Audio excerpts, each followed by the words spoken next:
I run a 10-acre farm just outside the manicured clutches of a fancy pants HOA called Willow Creek Estates. Hit that subscribe button, ring the bell, and buckle up because today's story is a roller coaster of audacity, vandalism, and sweet, sweet justice. This is the tale of how an HOA tyrant, let's call her Karen, tried to bully me into joining her HOA, vandalized my property, and got exactly what was coming to her. Let's dive in. A crisp morning on my family's 10-acre farm, the kind of place where the air smells like fresh hay and freedom. My great-granddaddy worked this land, passed it down through 3 generations, and now it's mine. I've got rows of golden corn swaying in the breeze, tomatoes so red they'd make a fire truck jealous, and a roadside stand that's practically a local legend. My chickens cluck like they're gossiping, my goats bleat like they're auditioning for a barnyard choir, and my 2 German shepherds, Buck and Daisy, patrol the property like furry Secret Service agents. Life is good, profitable, peaceful, and completely HOA-free. My farm sits just outside the city limits, where the pavement ends and the real world begins. But on the other side of my fence line, Willow Creek Estates, a shiny new suburb where every house looks like it was stamped out of a catalog. Perfectly trimmed hedges, identical mailboxes, and those little signs reminding you to smile, you're on camera. Their so-called farmer's market is a sad table of overpriced kale and artisanal jams. And let's just say my roadside stand gets more foot traffic in a day than their market does in a month. I pay my taxes, follow county codes, and mind my own business. I don't bother them, and I figured they'd return the favor. Boy, was I wrong. One sunny morning, I'm out back by the barn, swinging an axe to split firewood. The rhythm's steady, thwack, thwack, and I'm in my zone, sweat on my brow, the smell of pine and earth filling my lungs. Then I hear it, the crunch of heels on gravel. Not boots, mind you. Heels. I look up, and there she is, strutting across my field like she's on a catwalk.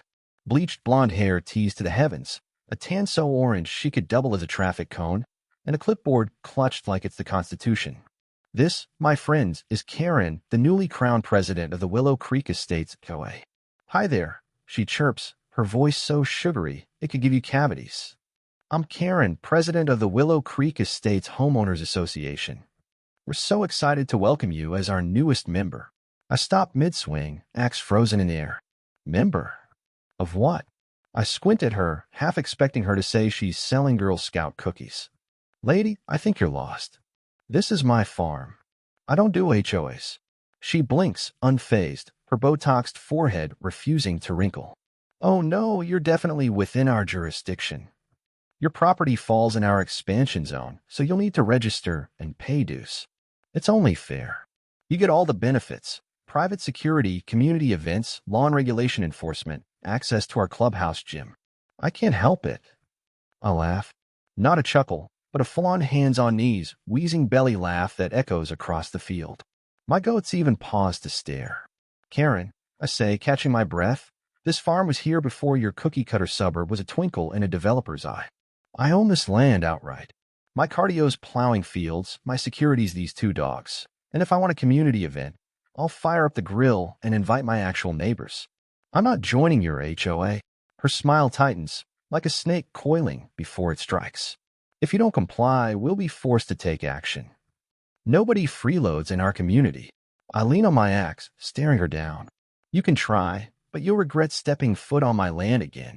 She huffs, spins on her designer heels, and marches back to her Range Rover, clipboard bouncing like it's her scepter. I watch her peel out, kicking up dust, and I know this woman's not done. Not by a long shot. A week goes by, and I figure Karen's retreated to her HOA castle to sip mimosas and nitpick someone's unapproved mailbox color. I'm wrong. Tuesday morning, I'm out tending my beehives, the hum of the bees like a soothing soundtrack to my morning. The sun's high, the air smells of wildflowers, and I'm in my happy place until I hear the roar of tires on gravel.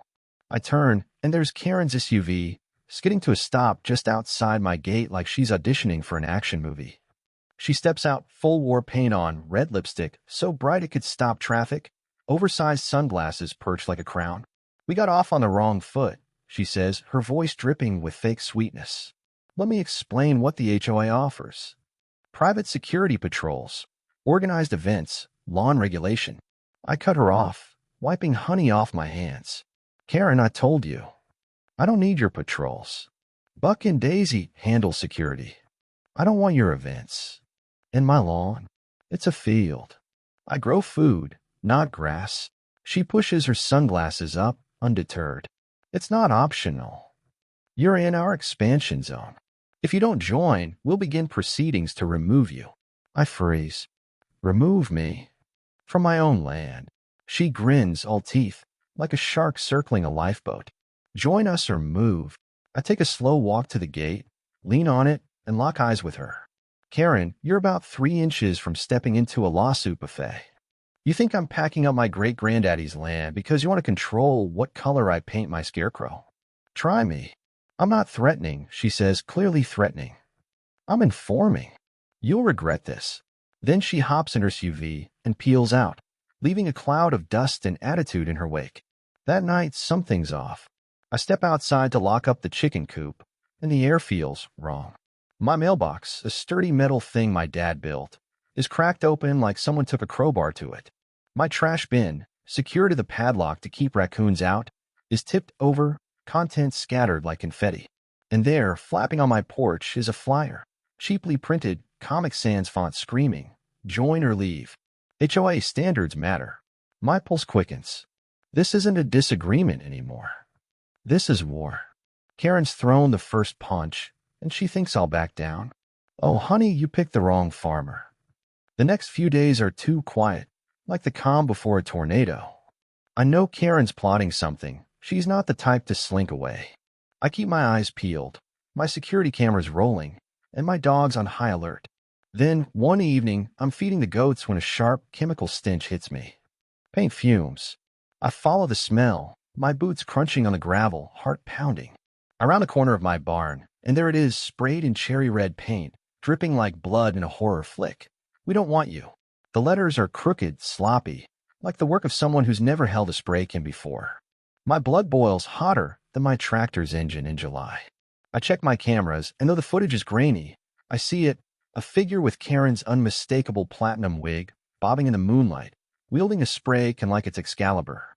The nerve of this woman. I think that's the end of it. I'm wrong again.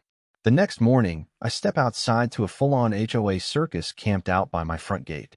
5 of them, lawn chairs unfolded, coffee thermoses in hand, and signs that look like they were made in a middle school art class. One reads, "Join or GTFO." Another says, "HOA standards equals community pride." Karen's in the middle, megaphone in hand, shouting like she's leading a revolution. This farm is a stain on our community. Refusing HOA standards is unacceptable. I walk up slow, arms crossed, my boots sinking into the soft earth. Buck and Daisy flank me, growling low. Y'all better get off my land before my bulls make some choices. Karen scoffs, megaphone at her hip. We're not on your land. We're on public property. I point to my fence 10 feet away. That's my easement. Own it. Unless you want a crash course in property law, I suggest you pack up your little picnic and roll out. She doubles down, because of course she does. We're staging a protest. You'll have to call the police to get rid of us. I laugh, loud enough to startle a crow from a nearby tree. Oh, I'm not calling anyone. I want y'all right here when karma swings by. See, I hadn't called the cops yet, not because I didn't want to, but because I wanted Karen to dig her own grave. And she did. Turns out, a neighbor down the road had reported vandalism in the area, and the trail led straight to Willow Creek Estates. As Karen's chanting about unsanctioned vegetable aesthetics, blue and red lights flash in the distance. 2 patrol cars roll up, and the HOA crew freezes like deer in headlights. Officer Duke steps out, tipping his hat.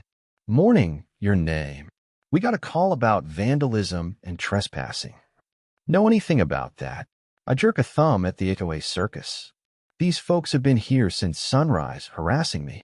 Karen here sprayed my barn 2 nights ago, left threatening flyers, and now she's got her minions staging a protest on my property. Karen rushes forward, megaphone still clutched like a lifeline. He's lying. He refused to join our HOA, so we're exercising our right to protest. Officer Duke raises an eyebrow, pulling out a folder. Funny because we got a tip about spray paint bought in bulk with a Willow Creek HOA card.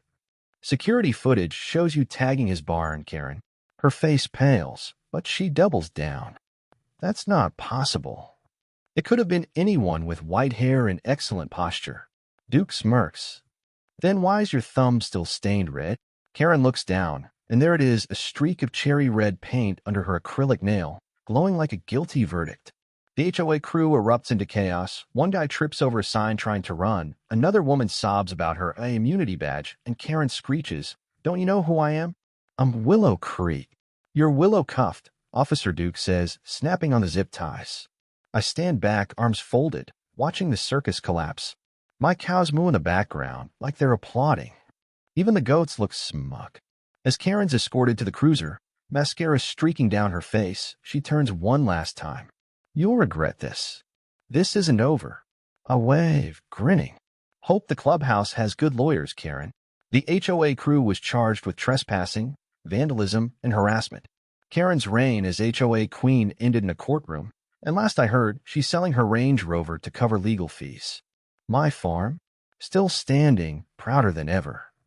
The barn's repainted, the roadside stands busier than ever, and Buck and Daisy are getting extra treats for their guard dog duties. So, comeback stories, fam. What do you think? Did Karen get what she deserved? Drop a comment below, and let me know your wildest HOA horror stories. If you love this tale of standing up to a tyrant, smash that like button, subscribe, and ring the bell for more epic showdowns. This is your name from the Comeback Stories, reminding you, when someone messes with your land, fight back with everything you've got. See you in the next one.